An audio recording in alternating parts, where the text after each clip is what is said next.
Assalamualaikum warahmatullahi wabarakatuh. Ada ribuan kitab-kitab yang bermazhab Asy'ari, mazhab Syafi'i tentang Ahlus Sunnah wal Jamaah. Banyak kitab-kitab itu, tapi sayang sekali banyak orang-orang yang membantah kitab-kitab tersebut, tapi dia tidak pernah baca. Mungkin dia mendengar dari guru-gurunya, lalu dia tidak dibaca, lalu dia menyesatkan Imam Asy'ari dan Al-Maturidi. Masya Allah. Nah, karena itu kita dengarkan jawaban yang sangat tajam dari ustaz-ustaz yang muda-muda ini. Dari 7.341 tokoh yang tercantum, silahkan buktikan angka berapa persen yang punya manhaj pemikiran mengikut kepada Ibnu Taimiyah, dan mana saja tokoh yang ikut konsep Imam Asy'ari dan Imam Maturidi. Bahkan di kitab Syiar pun Imam Zahabi berdasarkan penilaian Imam Tajuddin Subki bersikap agak-agak subjektif sedikit karena memuji Ibnu Taimiyah dan menyudutkan ulama Asy'ariyah. Padahal mayoritas ulama yang beliau cantumkan itu Asy'ariyah. Makanya Imam Tajuddin Subki menulis Tabaqat Syafi'iyah yang menjelaskan secara lebih adil, terutama untuk ulama Syafi'iyah, karena hampir seluruh ulama Syafi'iyah itu berakidah Asy'ari. Hampir seluruh. Ya, ada juga yang Mu'tazilah. Itu sangat-sangat sedikit sekali. Senjata terakhir kawan-kawan barangkali paling adalah menyatakan bahwasanya Imam Asy'ari pada akhir hayatnya kembali pada manhaj salaf. Imam Al-Ramain, Imam Ghazali kembali pada manhaj salaf. Nah, ini karena kita tak paham bahwasanya belajar akidah itu ada 3 level. Yang pertama namanya level bayan, yang kedua namanya level dipa, yang ketiga namanya level tujuh. Untuk level bayan kita tak perlu membahas detail masalah ini, itu, falku af'ali ifat. Ya, kemudian konsep al-adlu, kemudian konsep sifat Allah itu makhluk atau tidak. Enggak, bayan itu selesai. Kita cukup imani Allah dengan sifat-sifat muhkam, titik, selesai. Tidak usah pikiran lain-lain. Ya, jadi ulama-ulama menyatakan kami kembali kepada akidah ibu kami itu bukan kembali ke manhaj salaf yang sebagaimana dimiliki oleh kawan-kawan kontemporer ya. Tapi maksudnya adalah kembali kepada konsep akidah tanpa banyak tanya, konsep akidah bayan. Bukan konsep difa. Kalau konsep difa itu harus satu logika. Jadi konsep tujuh itu mesti konsep logika ya. Kalau kita tidak mampu, jangan berarti bukan makam kita. Jangan ilmunya yang disalahkan. Kalau kita tidak mampu memahami ilmu kalam, jangan ilmunya yang disalahkan. Mohon izin ya, waktu sudah habis. Ya, oke.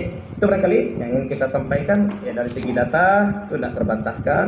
Mayoritas al-jamaah adalah Asy'ariyah. Wallahu ta'ala alam. Saya kembalikan kepada moderator. Assalamualaikum. Waalaikumsalam warahmatullahi wabarakatuh. Nah, jadi Bapak Ibu serta saudara-saudara sekalian, jadi rugilah kita kalau tidak mendalami ilmu tauhid ini dengan sebaik-baiknya. Umur kita panjang, usaha kita banyak, sholat sunat kita banyak, tapi akidahnya bermasalah, kita menjadi orang yang rugi. Firman Allah di dalam Al-Quran, Qul hal nunabbi'ukum bil akhsyarina a'mala alladzina yadullu Qul hal nunabbi'ukum bil akhsyarina a'mala alladzina dhalla sa'yuhum fil hayatid dunya wa hum yahsabuna annahum yuhsinuna sun'a. Nah, mereka menyangka telah berbuat yang terbaik seperti yang dilakukan oleh Ibnu Taimiyah, dilakukan oleh umat Muhammad bin Abdul Wahab. Dia merasakan telah berbuat sesuatu yang baik, tapi sesungguhnya mereka dalam hal-hal ini, hal yang kecil, ini bukan semuanya. Dalam hal yang kecil, kelihatan kecil, tapi ini besar sekali pengaruhnya. Mereka rugi. Qul hal nunabbi'ukum bi akhsyarina a'mala. Katakanlah, siapakah manusia yang paling rugi di dunia ini? Maka Al-Quran menjawabnya, Qul hal nunabbi'ukum bi akhsyarina a'mala alladzina dhalla sa'yuhum fil hayatid dunya. Mereka yang tersesat dalam metode kehidupannya dunia ini. Qul hal nunabbi'ukum bi akhsyarina a'mala alladzina dhalla sa'yuhum fil hayatid dunya wa hum yahsabuna annahum yusinuna sun'an. Mereka menyangka telah berbuat yang terbaik, padahal mereka tidak berbuat yang terbaik. Masya Allah. Allahu Akbar. Allahu Akbar walillahil hamd. Nah, ini penting sekali kita pahami bagaimana tentang kehidupan kita ini kalau akidah kita tidak benar. Kita dengarkan sedikit lagi. Ahli dalam persoalan akidah saat ini kontemporer beliau Syekh Said Qoda Beliau katakan bahwa pembahasan tentang siapa Ahlussunnah wal Jamaah ini biasanya hanya muncul dari 4 kelompok saja atau 3 kelompok. Iya. Pertama, orang yang benar-benar awam yang tidak menelusuri pendapat para ulama tentang siapa itu Ahlussunnah wal Jamaah. Yang kedua adalah orang-orang sesat. Orang sesat. Al-munharifun ya. Orang-orang yang sesat yang ingin menghilangkan dan mengaburkan makna Ahlussunnah wal Jamaah sehingga orang tidak tahu siapa Ahlussunnah wal Jamaah, sehingga mereka sibuk untuk seolah-olah meneliti Ahlussunnah wal Jamaah padahal mereka ingin mengaburkan sejarah, ingin menghilangkan Ahlussunnah wal Jamaah. Kelompok orang-orang yang munharifun, orang-orang yang sesat dan ingin diakui sebagai Ahlussunnah wal Jamaah. Munharifun. Sehingga mereka pun mencoba mendudukkan makna Ahlussunnah wal Jamaah dengan memasukkan diri mereka sebagai Ahlussunnah wal Jamaah dan membuang orang-orang yang berbeda dengan mereka. Lalu kalau boleh saya tambahkan yang keempat, pembahasan siapa Ahlussunnah wal Jamaah ini karena kurang literasi saya kurang membaca. Kalau terkait definisi Ahlussunnah wal Jamaah, saya rasa guru-guru semua, teman-teman semua sudah paham lah, bisa menelusuri. Ahlussunnah wal Jamaah terdiri dari 3 kata, ahlu, sunnah, dan jamaah. Ahlu bisa diartikan sebagai pengikut, pemilik, keluarga. Sunnah adalah jalan, thariq, jamaah adalah kelompok. Namun di dalam konteks kita saat ini, kita tidak bisa memakai makna lughawi lagi, makna bahasa.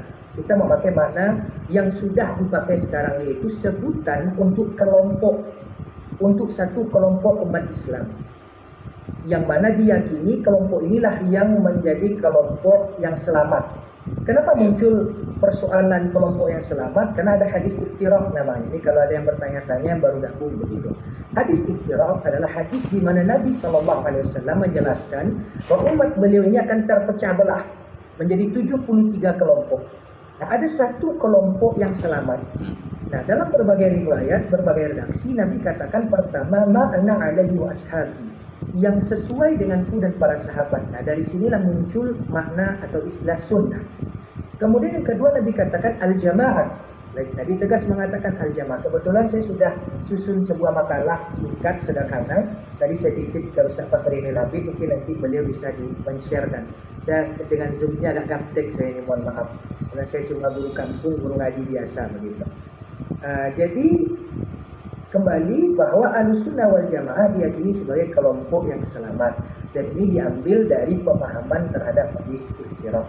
Secara sejarah tadi menarik, guru kita Syarifwan sudah mulai mentalmih, menyinggung sedikit bahwa memang di zaman Nabi tidak ada istilah Ahlussunnah wal Jamaah. Di zaman Nabi, di zaman sahabat, istilah Ahlussunnah wal Jamaah tidak populer. Buktinya hanya dinukil dari Abdullah bin Abbas. Dan dalam penelusuran kita, bahwa Imam Ibnu Katsir ketika menukil pendapat Abdullah bin Abbas dalam tafsiran tadi surah Ali Imran ayat 106, itu menambahkan lafaz jamaah. Karena riwayat yang sebenarnya seperti yang diriwayatkan oleh Imam Al-Lanakai, kalau kami tidak salah menyebutkan namanya, Abdullah bin Abbas cuma menyebutkan ahlu sunnah. Jadi di zaman sahabat itu yang baru muncul itu istilah ahlu sunnah. Baru nanti berkembang di zaman tabi'in dan masih dengan istilah ahlu sunnah. Belum ada jamaah. Yaitu dari perkataan Ibnu Sirin. Beliau katakan bahwa orang-orang dulu tidak ada bertanya tentang sanad, tetapi setelah munculnya ahli bid'ah, maka mereka pun langsung bertanya dan mencari tahu ini apakah dari ahli sunnah atau tidak. Jadi muncul istilah ahlu sunnah. Baru nanti muncul kalimat jamaah, itu nanti dihas tabi'in, bisa ditelusuri nanti di sejarahnya. Nah, tentu muncul pertanyaan, kenapa tidak masyhur istilah Ahlussunnah wal Jamaah di zaman sahabat? Kenapa tidak masyhur istilah Ahlussunnah wal Jamaah di zaman tabi'in? Karena memang dari awal kaum muslim itu satu. Nah, ini logika yang harus kita pahami dalam membaca sejarah. Nah, mulai dari awal kaum muslimin itu satu. Ahlussunnah wal Jamaah semuanya.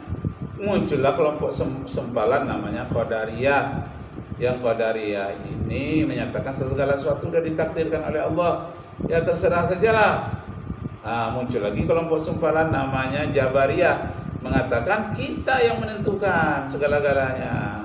Kalau kita tidak menentukan, Allah tidak akan menentukan pula, kita yang sebagai penentunya. Allah memutuskan saja, kita yang menentukan dari awal. Nah, maka muncullah kelompok tengah Ahlus Sunnah wal Jamaah. Dia tetap memakai teks seperti yang dipakai oleh orang Qadariyah, tapi juga memakai akal seperti orang yang Jabariyah. Tapi kedua-duanya ini digabung menjadi kelompok tengah. Itulah Ahlus Sunnah wal Jamaah. Nah, berbeda dengan Salafi atau Daud Al-Zahiri. Dia tidak memakai akal, dia hanya memakai teks saja. Apa yang tertulis di Al-Quran itulah. Dikhawatirkan nanti istrinya bisa 9 atau 11 ya. Umpamanya ayat Al-Quran surat An-Nisa ayat 3 menyatakan, "Fankihu ma taba lakum minan nisa'i masna." 2. Masna wa sulasa tambah 3. Masna wa sulasa wa ruba tambah 4. 9. Jadi 9 istri. Kebetulan istri Nabi memang 9 pula. Nah, kalau dia hanya memakai secara tekstual, hanya memakai secara harfiah, maka mereka akan terjebak wajib beristri 9 orang. Na'udzubillahi min dzalik. Nah, itulah perlunya hadis, perlunya hadis itu banyak pula, perlu pula pemahaman dari para ulama. Jadi orang-orang ahlu sunnah, orang yang ahli dalam bidang hadis wal jamaah, dan kesepakatannya dalam menilai hadis, menilai kejadian yang tidak ada pada masa Rasulullah harus diberi nilai dengan Al-Quran dan hadis. Maka berusahalah para ulama itu mengistimbatkan hukum dari Al-Quran dan hadis. Itulah dia Imam Hanafi, Imam Maliki, Imam Syafi'i, dan Imam Hambali. Wassalamualaikum warahmatullahi wabarakatuh. Allahu Akbar, Allahu Akbar.